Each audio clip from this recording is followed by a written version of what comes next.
প্রিয় শিক্ষার্থী আসসালামু আলাইকুম, আশা করি তোমরা সকলে ভালো আছো। তো আজ আমি তোমাদের সাথে আলোচনা করব তোমাদের তৃতীয় শ্রেণীর প্রাথমিক গণিত বই থেকে তোমাদের নিয়মিত ধারাবাহিক মূল্যায়ন হয় বা শ্রেণীকক্ষে যে কোনো ধরনের প্রথম দ্বিতীয় সাময়িক পরীক্ষা বা দ্বিতীয় প্রান্তে প্রথম দ্বিতীয় প্রান্তিক মূল্যায়ন বা যে কোনো পরীক্ষার জন্য তোমাদের এমন একটি মডেল গুরুত্বপূর্ণ, যে তোমাদের কেমন প্রশ্ন হতে পারে তেমন একটি প্রশ্ন মডেল এখানে দেওয়া হয়েছে।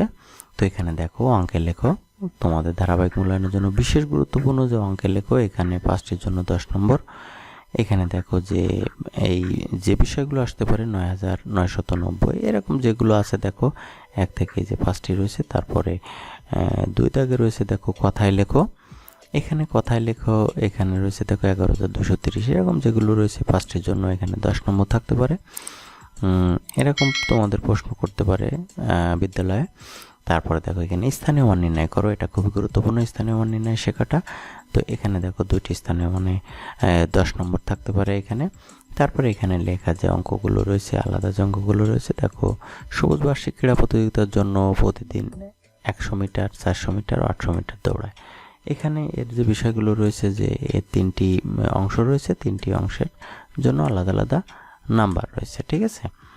তো এখানে এমন প্রশ্ন হতে পারে। তারপরে নাজমা, এই যে 5 দাগে রয়েছে নাজমা বেগমের মাসিক আয় এত টাকা, মাসিক ব্যয় এত টাকা, এরকম এই প্রশ্নেরও তিনটা অংশ রয়েছে। এভাবে তোমাদের এরকম প্রশ্ন হতে পারে। তো আশা করি বুঝতে পেরেছো তোমাদের ধারাবাহিক মূল্যায়ন বা যে কোনো ধরনের পরীক্ষার জন্য কেমন প্রশ্ন হতে পারে। তো ভিডিওটি ভালো লাগলে এখন একটি লাইক দাও। যদি তোমরা আমার চ্যানেলে নতুন হয়ে থাকো তাহলে এখন চ্যানেলটি সাবস্ক্রাইব করে রাখো এবং পাশে থাকা বেল বাটনটি বাজিয়ে রাখো যেন পরের ভিডিওটি আসলে তুমি আগে পেয়ে যাও।